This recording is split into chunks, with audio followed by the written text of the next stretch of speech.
Hi there everyone, your Power Al here with some more Celeste. Last episode, we attempted Chapter 9, but then partway through we switched on over to Assist mode, and then we said farewell to Granny. And now, all that's left for us to do really, for this Let's Play, I want to show off the seasides. That's all I have left to show off, and the golden strawberries, but I want to take one last look at my save file here because, I mean, yeah, 5,054 deaths. That's a lot. But yeah, so every chapter has a C side, which is supposed to be harder than the B side, allegedly, and I can just use that time to just, I don't know, give my thoughts on the game and some other things.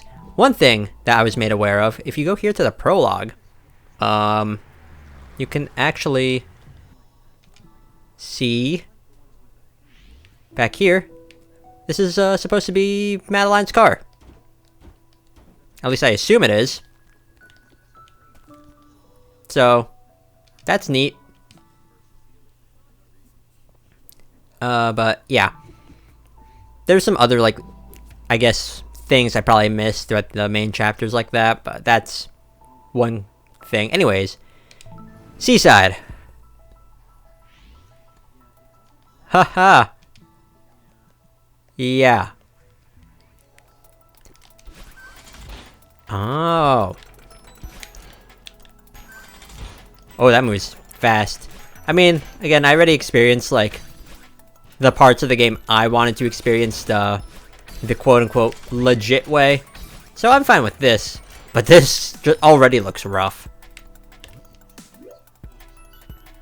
So anyways, some things that I ended up finding about the game after I finished Chapter 9. So, Theo apparently has an Instagram account in real life. It's called Theo Understars, which, it's pretty cool. You get to see like what he was doing before the events of the game, and you actually get to see like some of the pictures that he took in the game. Like a personal favorite of mine being the picture that him and Madeline take together in Chapter 6. That's on his Instagram. Oh, is this it? Yeah. Cool. No name for this crystal heart? Okay. But yeah, anyways, his Instagram, you can see like things like that. You can actually see some events from after the game as well. One cool thing being just him and Madeline hanging out together, but we also get to see what his sister Alex looks like, which is really cool. I like that.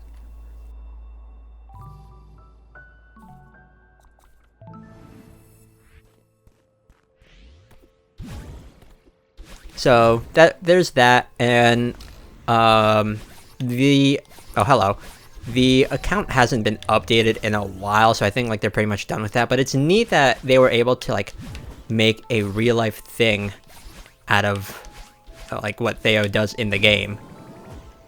Oh, and anyways, since we saw her earlier here, in this, since it's relevant, so evil Madeline actually apparently has a canonical name, which is Badeline. I think that's funny. I love that name a lot. But yeah, I definitely would not be able to do these seasides. I mean, maybe if I really stuck to it, but it would, for recording purposes, no. But that's Chapter 2's seaside complete. When you have invincibility, these things just fly through. Oops. Oh yeah, that's a golden strawberry. I think you're supposed to... I think the way the golden strawberries work... Let's actually go into Chapter 1 normally. Because maybe the game will explain it here. I think what you have to do is make it to the end of the stage without dying. I might be wrong on that. But, yeah. I'm not going to attempt to get any of the golden strawberries because I don't really care for that added challenge. It's neat that that's there, but yeah. Those are moving fast. I don't like that. So, yeah. Okay. Just ignore all of you. Oh, hello. Already trying to kill us. Too bad. You won't really get the chance to do that.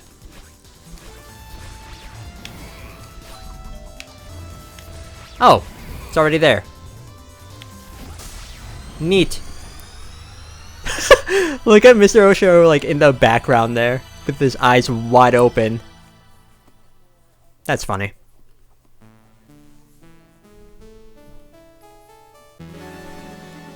Oh gosh. I remember how this chapter... I felt really bad for Mr. Oshiro, but also at the same time I kind of didn't. I don't know.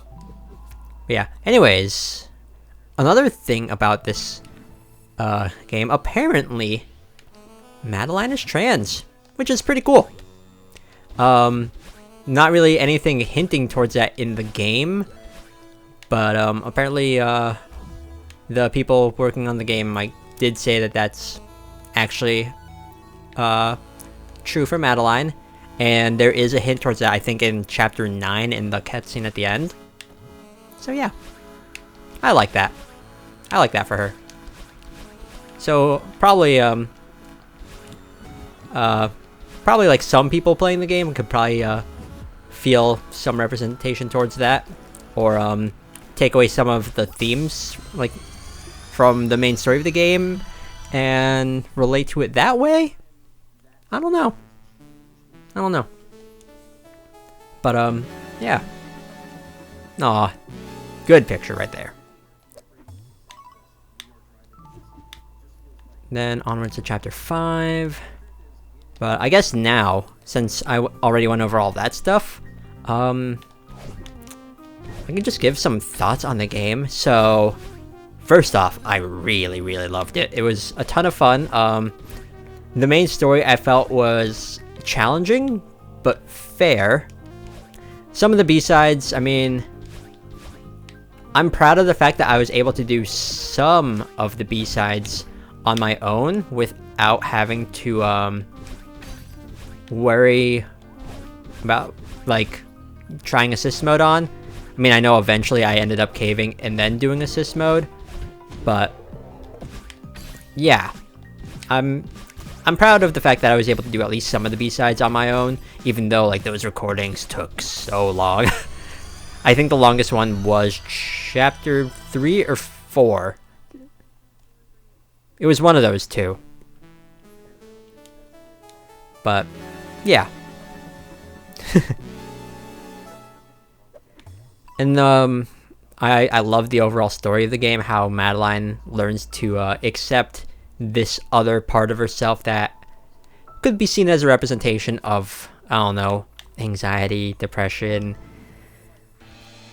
other things that's up to interpretation. But yeah. Now, each level I really liked. I think in terms of just how they look, chapter 6 or chapter 4, Golden Ridge, is probably my favorite. But chapter 6 definitely was the high point for me in terms of like the story of the game. So, loved that. The music was absolutely fantastic. At the end of editing each episode, when I had to find music for the end slates, I would just look up music from the game to find out like what would be fitting, and that gave me a chance to actually listen to the soundtrack on my own. Oh, so good. The OST is fantastic. And I can always appreciate when a game has a very good OST. So yeah. And then the characters. I mean, of course, I like Madeline, I like Theo, I like battle line, as she is known. Granny, I really appreciate having, and then having that bombshell dropped in chapter 9 that she passes away between chapters 8 and 9. Oh, that was rough. But, yeah. Let's see what this is like. Huh. See, you would probably have to do like a lot of wall jumping.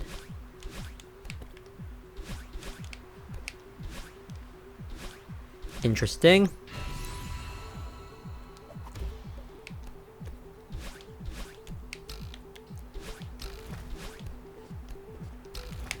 That. Ooh, yeah, that would be a tricky little platform to do.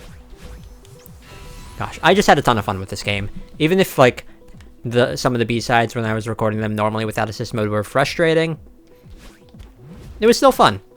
I'm glad I was able to do some of the challenging parts on my own. Made me feel better about myself. But I appreciate how difficult the game could be. And I know where I stand when it comes to difficult platformers. I could get better. But for now, I'm fine with where my skill ceiling is. We there? Oh, hello. It's not expecting you here. It's hard to believe that it's over, isn't it? Funny how we get attached to the struggle. Promise me that you'll take care of yourself, okay? Of course I will. There we go. Chapter 7, Seaside. It's nice seeing Granny one more time.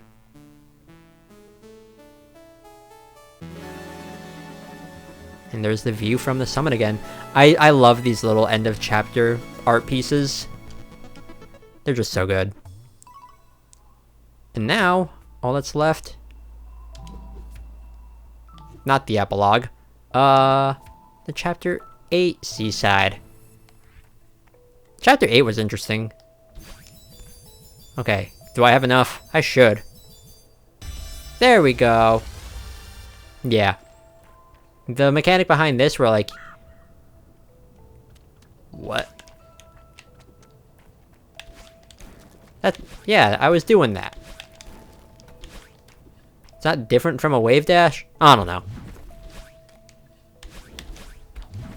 But yeah, I like the idea, like, once you use your dash, it's pretty much, like, used up until you get one of these gems. Okay, there we go.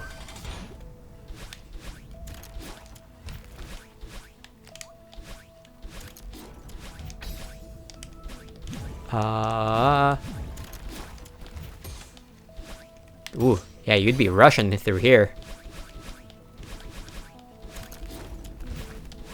Well, it's a good thing I don't have to really worry about that. Hello. Oh! Come on, let me flip. Oh, I can't flip that switch. I have to flip this one. Yeah, no, I'm good.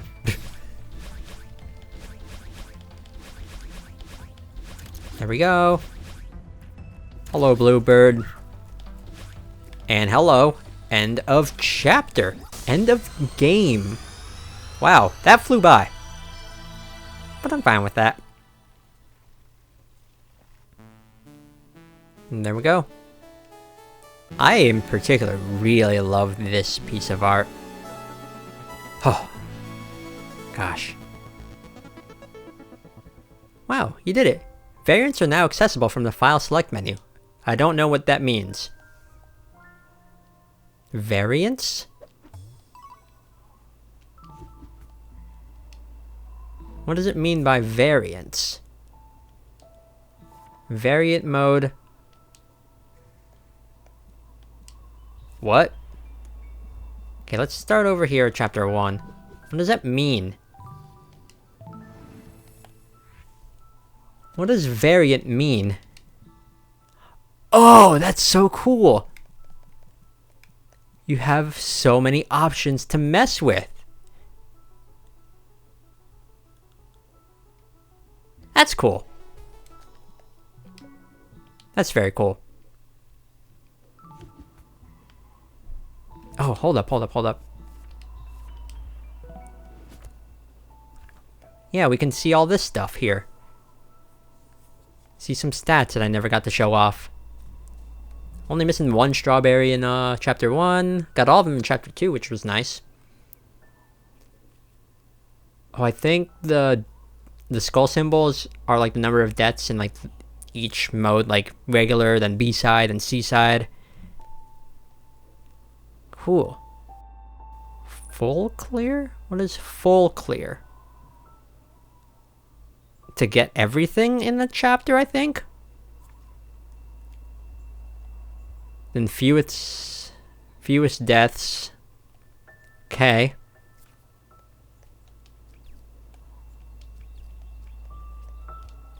Oh, we can just like change the order of these crystal hearts for some reason.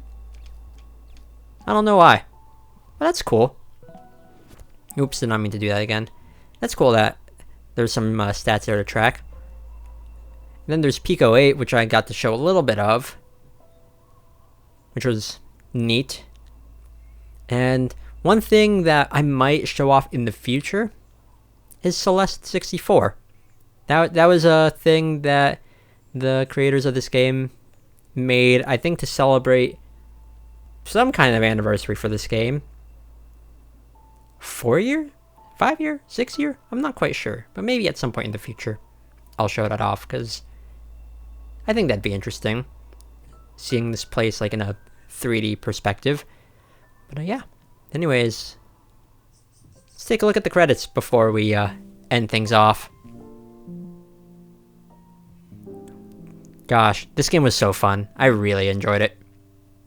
But it does have to come to an end, and I hope you enjoyed this Let's Play. It was a ton of fun working on it. Playing a difficult platformer is not something I typically do on the channel, but I hope it was fun watching me struggle at some parts of the game, or just experiencing like the story elements for the first time.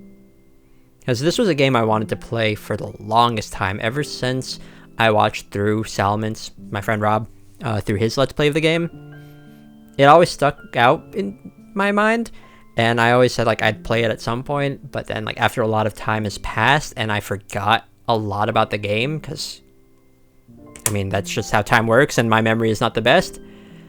It was nice being able to kind of re-experience the game that way. So yeah. Also, this song is pretty catchy. Did this play in the credits at the end of chapter 7? I don't remember. I do like how we get to circle around the mountain. Apparently, a comment told me this, but there is a Celeste mountain in real life, which is also, I think, in Canada. So that's cool. I don't think it has like all this supernatural stuff in it. I don't think there's a spirit of a dead hotel director. I don't think it could make a personification of like certain aspects of yourself real. I don't think it could do that in real life. And I don't think like there's spikes and other deadly traps everywhere. I don't know. But yeah. Anyways, as we get to the end of the credits here, again, I hope you enjoyed this Let's Play. It was a ton of fun. And with that, I'm gonna end it off here. So, thanks for playing, smiley face. Thank you for letting me experience this. Yeah, thank you all so much for watching. And see y'all later.